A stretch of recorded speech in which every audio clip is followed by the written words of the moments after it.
బుధవారం చిత్తూరు పట్టణం నందు గల గాంధీ కూడలి వద్ద సుమారు 600 మంది కాలేజీ విద్యార్థులతో చిత్తూరు జిల్లా ఎస్పీ మణికంఠ చందోలు ఆధ్వర్యంలో మరియు చిత్తూరు పోలీసు అధికారుల సమక్షంలో నిర్వహించిన సైబర్ నేరాలు మరియు మాదక ద్రవ్యాలపై అవగాహన వాక్థాన్ కార్యక్రమం ఎంతో స్ఫూర్తిదాయకంగా జరిగింది.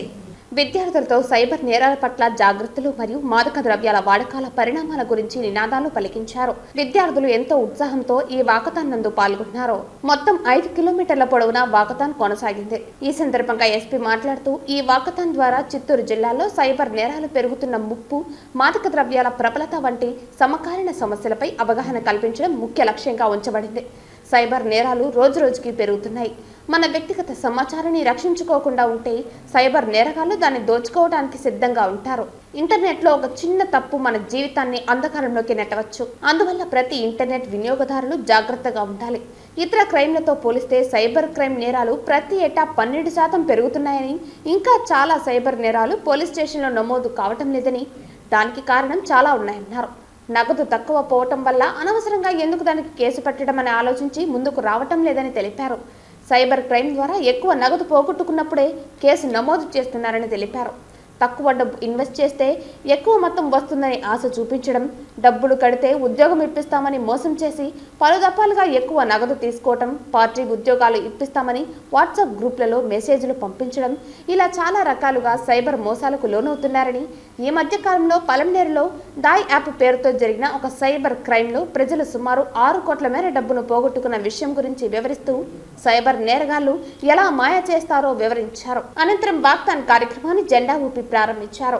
ఈ వాక్థాన్ గాంధీ కూడలి నుంచి ప్రారంభమై ఎంఎస్ఆర్ కూడలి, దర్గా కూడలి, ప్రభుత్వ ఆసుపత్రి, చర్చి వీధి మీదుగా తిరిగి గాంధీ సర్కిల్ వద్ద ముగిసింది. ఈ కార్యక్రమంలో additional SP admin Arifulla, AR additional SP Nageswararao, Chittoor sub division DSP Rajagopal Reddy, AR డీఎస్పీలు మెహబూబ్ బాషా, ఇలియాస్ బాషా, పట్టణ ఇన్స్పెక్టర్లు, ఎస్ఐలు మరియు సిబ్బంది పాల్గొన్నారు. ఫస్ట్ సైబర్ క్రైమ్ అవేర్నెస్ గురించి, రెండవది డ్రగ్స్ అవేర్నెస్ గురించి అందరికీ తెలియాలని యువతని ఇందులో భాగస్వామ్యం చేయడం జరిగింది. రీసెంట్గానే మనకి డేటా మీరు ఏ యాప్ అనే పేరుతో కర్ణాటక అండ్ ఆంధ్రాలో, ఎస్పెషల్లీ పలమనేరు ఏరియాలో సుమారుగా ఒక 470 మంది కూడా మన దగ్గరికి వచ్చేసి వాళ్ళు 6 కోట్ల పైన మోసపోవడం జరిగిందని చెప్పారు.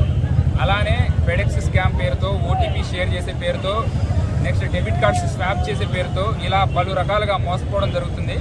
ప్రధాన కారణం మనం ఏం చేస్తున్నాము, ఈ ఇంటర్నెట్ వల్ల ఏం చేస్తున్నామని తెలియకపోవడం వలన, దాని గురించి అవేర్నెస్ లేకపోవడం వలన ఈవెన్ చదువుకున్న వాళ్ళైనా సరే, చదువు రాని వాళ్ళైనా సరే, ఎవరైతే ఫోన్ వాడుతున్నారో వీళ్ళంతా కూడా లూజ్ అవ్వడం జరుగుతుంది.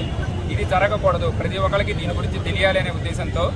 మరి ఒకటి గంజా, డ్రగ్స్, వీటన్నిటినీ కూడా యువత ఎక్కువగా వాడడము, దాని వలన ఏదైనా సరే యాంటీ సోషల్ యాక్టివిటీస్ చేయడము అండ్ డ్రగ్స్ ఎక్కువ వాడేసేసి ఏమైనా క్రైమ్ జరిగే అవకాశాలు రోజు రోజుకి పెరుగుతున్న దృష్ట్యా ఈ డ్రగ్స్ అండ్ గాంజా వీటి గురించి కూడా అవేర్నెస్ కలగాలి, యువత వీటి నుంచి దూరంగా ఉండాలి అనే ఉద్దేశంతో మెయిన్గా స్టూడెంట్స్ అందరినీ పిలిచి ఈరోజు ఇందులో వాకథాన్లో భాగస్వామ్యం చేయడం జరుగుతుంది. మా ఒక ఉద్దేశము దీని గురించి ప్రతి ఒక్కళ్ళు తెలుసుకోవాలి, సైబర్ క్రైమ్ జరగకుండా చూసుకోవాలి, ఎక్కువ అవేర్నెస్ కలగాలి, అలానే డ్రగ్స్కి యువత దూరంగా ఉండాలి.